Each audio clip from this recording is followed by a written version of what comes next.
So so we were just listening to that story about like we were just reading about that story about Joseph. Just like I don't know, maybe 2 days ago. Do you know why he's also very important? Besides teaching us that it's not about always what you earned or what you deserved or like horrible things can happen. The guy did nothing wrong. He's the son of Jacob, peace be upon him, one of the most powerful prophets ever. Thrown down a well, right? All these horrible things happened to him. Never did nothing wrong. Lily did nothing wrong. Yeah. What's one of the most important lessons that we learn also about his power? What was his power? Do you know? Do you remember? No. No, no. What was his power? It Tell me. ties into kind of what we're going to talk about today a little bit. His We believe that every prophet and messenger was given a gift. Okay. Mhm.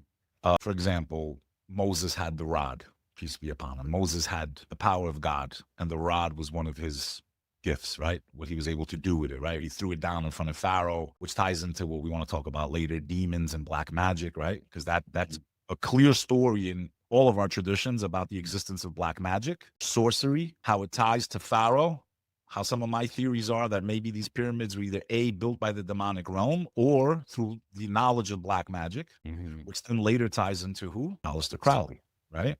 So these things are, very interesting when you break them down. So every prophet had a power.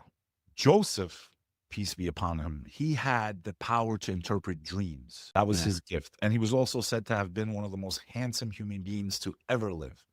That's why his master's wife, when he was sold into slavery, his master's wife tried to seduce him. And he's a man of God, and he loved his master because he was treated very well. So even though he was sold into slavery, it wasn't like what we think of when we think of like what happened in Of course. America, right? Yeah, yeah. When we think of the movie 12 Years of Slave, when you see Mhm. that scene, it's like if you can watch that scene and not be horrified, then there's something wrong with your heart.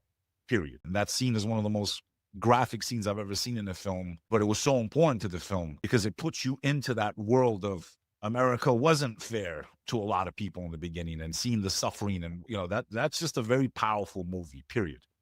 So Joseph wasn't in that situation, thank God. His master loved him. He was basically a house servant, is what he was. He wasn't being brutally beaten and any of that stuff.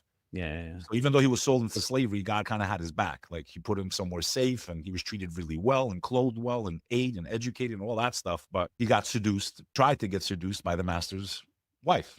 And she ripped, he broke away from her. She ripped the back of his clothes. Master comes in at the same time. What's going on here? He tried to do this to me. Yeah, yeah, His yeah. wife. He Yeah. says, that would be true.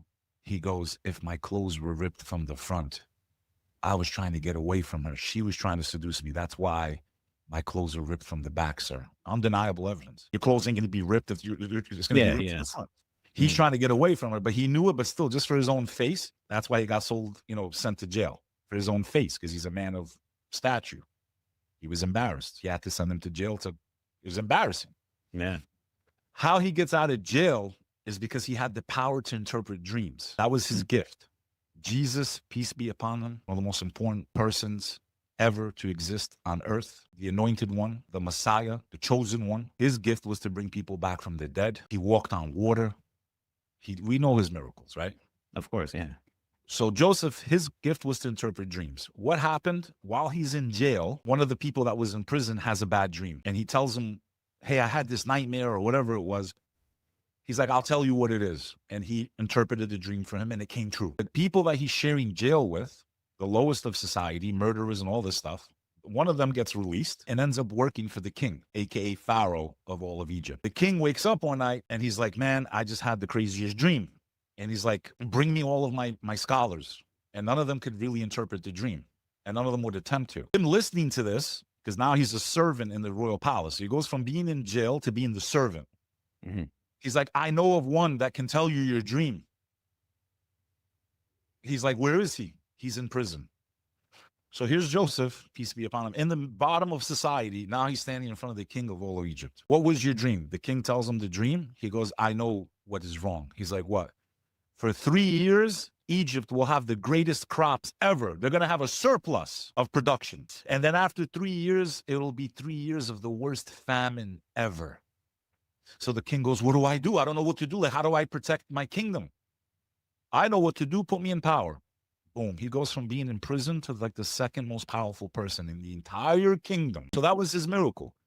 We learned that dreams are not what we think they are, Coach Colin. And there's three types of dreams. There's the ones like tonight I go to bed and I see you in my dream and we're doing a podcast, the fragments of our everyday life. Those are the most common dreams. You get in a fight with your boss, you go home and you have a dream about you strangling your boss because you had a bad day at work. The second type of dream come from the demonic realm. They come from Satan and his army. Yeah. Shaitan. Those are the dreams that startle you. That when you wake up, you're like, oh, like you see a nightmare, you understand? And there's no logic to them. There's no logic to the dream, but it just puts you, it's terrifying. And usually you can't remember the dream when you wake up.